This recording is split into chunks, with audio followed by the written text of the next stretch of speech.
Ever pondered why some things happen the way they do, even when we can't seem to comprehend it? It's a question that has likely crossed our minds at one point or another. The twists and turns of life can often leave us baffled, searching for reasons in the midst of chaos. What if there was a verse in the Bible, specifically Romans 8:28, that could shed some light on this perplexing query? Intriguing, isn't it? Well, Romans 8, the 28th of May, hold the answer. Romans 8:28 says, "And we know that in all things God works for the good of those who love Him, who have been called according to His purpose." This verse, friends, is a beacon of hope, a testament to the unwavering faithfulness of our God. It radiates with a promise that no matter what we face, no matter the trials or tribulations, God is there, working it out for our good. This isn't just a feel-good quote or a casual mantra. This is a solid foundation for our faith, a divine assurance etched into the very fabric of our belief system. The verse beckons us with its profound simplicity and depth, inviting us to explore its meaning, to understand its implications for our lives. It's a call to action, a call to faith, a call to love. So are you ready? Dive with me as we unpack this profound scripture. At first glance, this scripture may seem simple, yet it's layered with deep meaning. And so let's dive into the first part of Romans 8:28. "And we know that in all things God works for the good of those who love Him." The verse begins with assurance, and we know.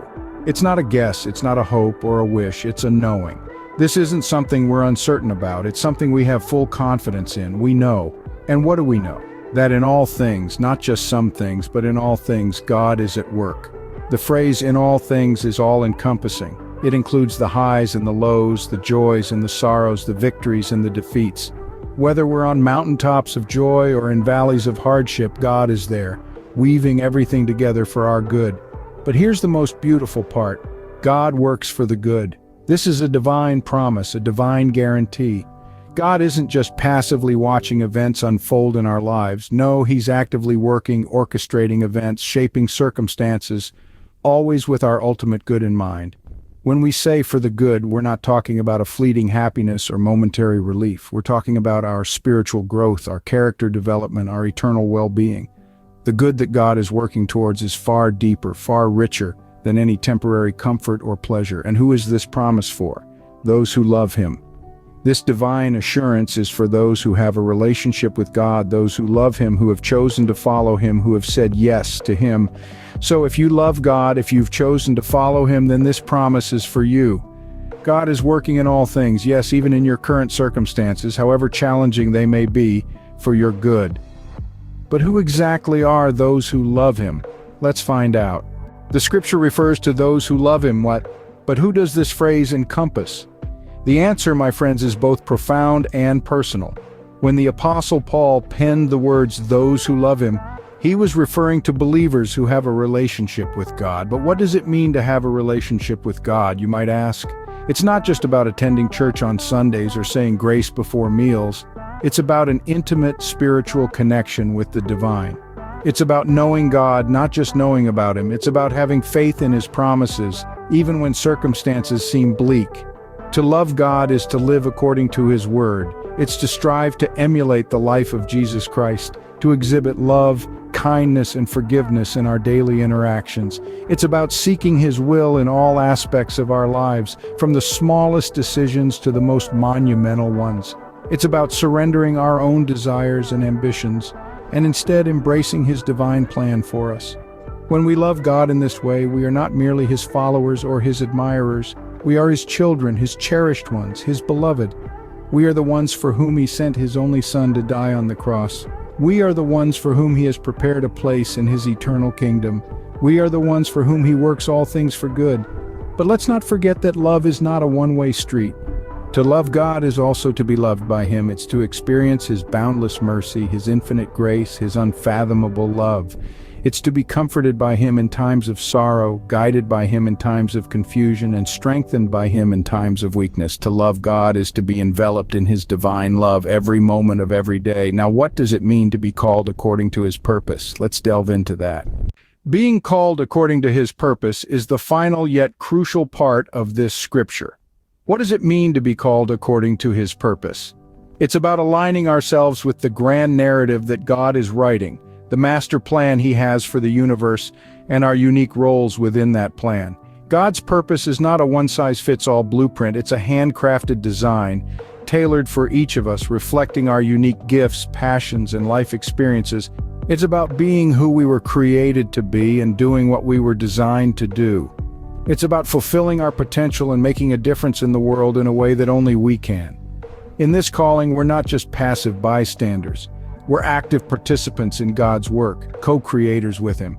As we align ourselves with His purpose, we become channels of His love, grace, and power. We become instruments in His hands, used for His glory. Being called according to His purpose also means that we're part of a larger story, a grand narrative that stretches from eternity past to eternity future. It's a story of love, redemption, and restoration, and we each have a role to play in it. We're not just actors on a stage reciting lines, we're co-authors of this epic narrative, contributing our unique chapters to the unfolding story of God's kingdom. It's important to remember that God's purpose for us is not always easy or comfortable. It may involve trials, challenges, and sacrifices. But whatever it involves, we can trust that it's for our good and His glory. Because in all things, God works for the good of those who love Him, who have been called according to His purpose. Now that we've unpacked Romans 8:28, let's summarize what we've learned. Romans 8:28 is a promise of hope and assurance from God. A promise that has been our guiding light throughout this video. We've journeyed together, dissecting and understanding the profound wisdom encapsulated in this single verse. We began by posing a provocative question, a question that echoes in the hearts of many believers. It was about the significance of the number 28 and how it resonates in the context of this scripture. We explored its biblical importance, how it signifies divine perfection and completeness, setting the stage for our deeper dive into Romans 8:28. The breakdown of the verse was our next step. We carefully untangled the words, revealing the layers of meaning within. In part 1, we discovered that in all things God works. It's not a conditional promise, it's an absolute guarantee irrespective of our circumstances. Whether we're on the mountaintop or in the valley, God is at work always. In part 2, we delved deeper. We discussed that God's work is for the good of those who love Him. This statement is not a blanket promise for all, it's specifically for those who love God, those who have a relationship with Him, those who trust in His goodness and faithfulness. In the third part, we explored the phrase, who have been called according to His purpose. We learned that God has a unique purpose for each of us. We are not aimlessly wandering through life. We are called, chosen, and purposed by the Almighty, designed to fulfill a divine destiny. Now, as we reflect on Romans 8:28, we realize it's more than just a verse, it's a life compass. It's a beacon of hope in times of uncertainty, a reminder of God's unwavering faithfulness in times of doubt, and a reassurance of His purpose for us in times of confusion. It's a verse that instills in us a profound confidence that no matter what we face, God is working. He is orchestrating the symphony of our lives, turning even the dissonant notes into a harmonious melody. So let this assurance sink deep into your hearts. Let it shape your perspective, guide your decisions, and fuel your faith. Because Romans 8:28 isn't just a verse, it's a promise from the Creator of the universe to you. A promise that He is working all things out for your good. Remember, no matter what you're going through, God is working for your good. Keep faith and live according to His purpose.